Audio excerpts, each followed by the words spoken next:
The mixtape all this week features the Gadget Man, our good friend Matt Porter of Matt Porter Web Design, who frequently pops up on our show telling us about the latest technology. Here to choose the tunes this week, now a converted Suffolkian, pretty much. With technology, Matt, you know, I often think this, when you do like a degree in most professions, that's kind of it. You might have refresher courses from time to time, but that's kind of it. With technology, you're learning every day, aren't you? Such is the speed of change. You are. When I went to college, my first college course was as a mechanical engineer. Right. And I guess most of that information is still taught. Yeah.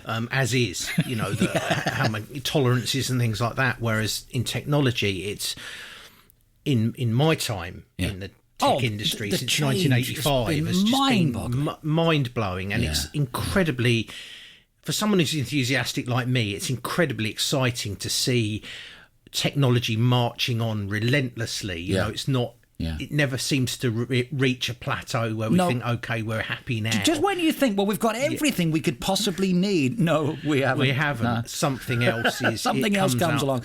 On that front, I mean, let me ask you this. What do you think is left? I mean, obviously, autonomous vehicles seems to be the goal, and artificial intelligence, and we've spoken about both. Are they the two big goals, or is it something else? I think that without doubt, automobile technology now has to.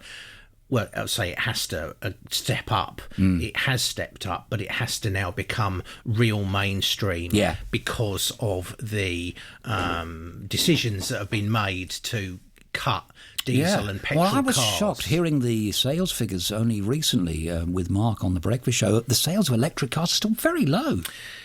You know, in the broad scheme of things. They are. I think that if you look on a country-by-country basis, you'll find that other countries, I think Norway particularly, has got a very, very, very vibrant electric car marketplace because it's encouraged, and you've probably got charging infrastructure.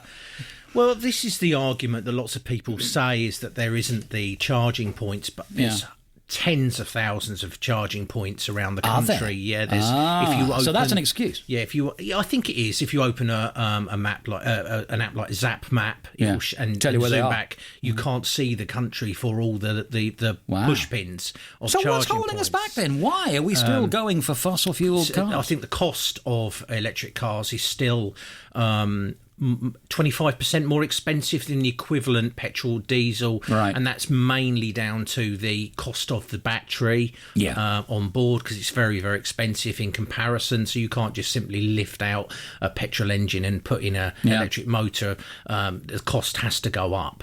That will improve because there are large factories around the world now that have been built specifically for recycling car batteries, lithium-ion batteries, so they will become cleaner, because instead of having to start from scratch the whole time, you can reuse these kind of things.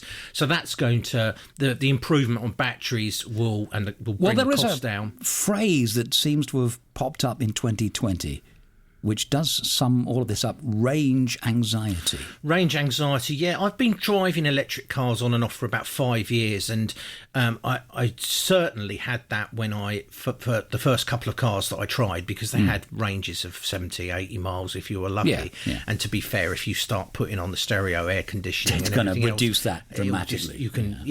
But that's because the batteries on them were relatively small. The batteries now on electric cars are becoming much, much bigger. Teslas have very, very big batteries in them, and thus have decent ranges. Decent range. Of 300, I mean, they are remarkable miles. cars, those Teslas, aren't they? But Hyundai have cars with very good range on them now. I drove one recently. It's a couple of 250 miles or something. And most people say, oh, but I can drive my diesel car 500 miles. Yeah. But most people only do about 10 miles a day, and you plug in when you get home. That you can go to a petrol station or a diesel station and within 2 minutes be on your way. You can't do that with electrics. Again, that will improve with Tesla, who lead the marketplace when it comes to charging. When I drove to Scotland and back, it was taking about 15, 20 minutes to charge the car up sufficiently. Oh, well, that's not too bad. And I was driving to Scotland. I was stopping and having something to eat. Oh, wow, they that's were not proper too rest bad. breaks, and So that was absolutely fine. Needs to be education on that, because I think most people assume you have to be on like overnight or something. There has also been trials of battery swapping, where you drive into just put a new battery in. And it pulls the battery out and puts a new one in. Yeah. But then there's which takes about the same time. I think that when it was tested, they were able to swap 2 batteries in the time it took to fill an Audi's petrol tank up. Yeah, that would do. That would do. But then you have an issue with who owns the battery. Yes, because is it someone else's battery? Have they hit something? Have they damaged it? All of those kind of things. Is it a rubbish battery? Yeah, but these things, these are not barriers to stop us. They're not insurmountable. Yeah, technology will sort this out. They'll be, they're. But autonomous vehicles, people are still very edgy about that. Well, autonomous vehicles, the technology is still in development. And until we've got this whole argument over who's responsible for an accident, should it occur? Yeah. Who, if you have this horrible situation where it has to make a choice, and things like that. They're all kind of arguments which will, at some point, someone will come up with some kind of resolution. I think that we have to understand that our habits have to change in the next 15 to 20 years anyway. Well, this is another great question, because is it the case that we now have to... maybe I can flip this round. Whenever there's talk of a wind farm or, you could argue in this part of the world, nuclear power stations, there is this huge... backlash against. Is there going to come a point where we're going to have to say, well, look, we have to make a choice here.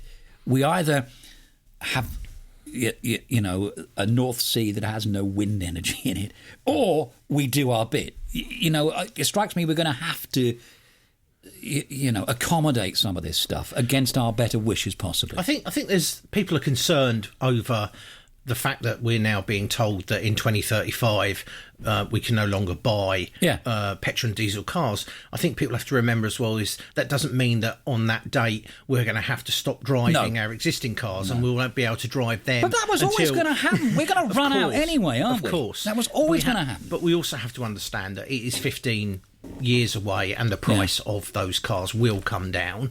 And also there is an environmental issue here that we can't just simply say, it's too expensive, I can't do it. That the evidence tells us that we have to do it. We have no choice. And the grid has to step up, of course, the national grid. I think that renewable energy comes into that new houses being built with tiles which are solar panels.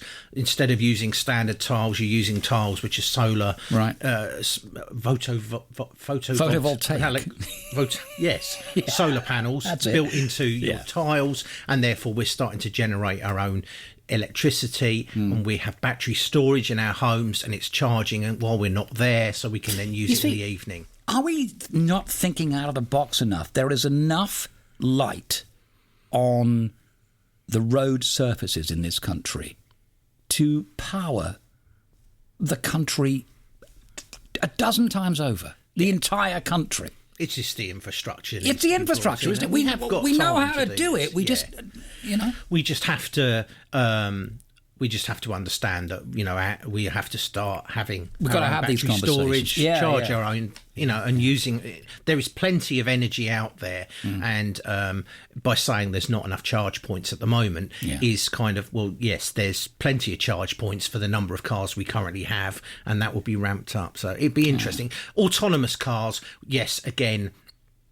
I think that there'll be a change of what owning a car is about, whether or not we own a car that sits on the drive for 80% of its life and goes nowhere, or we effectively are hailing a shared car that arrives, takes us somewhere, and then goes off and does other things. And that's when the autonomous comes in. Comes into it, yeah. All right, song choice for this Tuesday, Matt, going with Energy 52. This is Cafe Del Mar. What's that all about? This is probably one of my favourite pieces of music ever. Right. I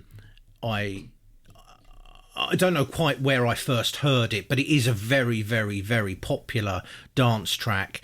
And I went on holiday with my parents and some friends to Portugal. We had a villa, and I brought this CD that someone had lent me.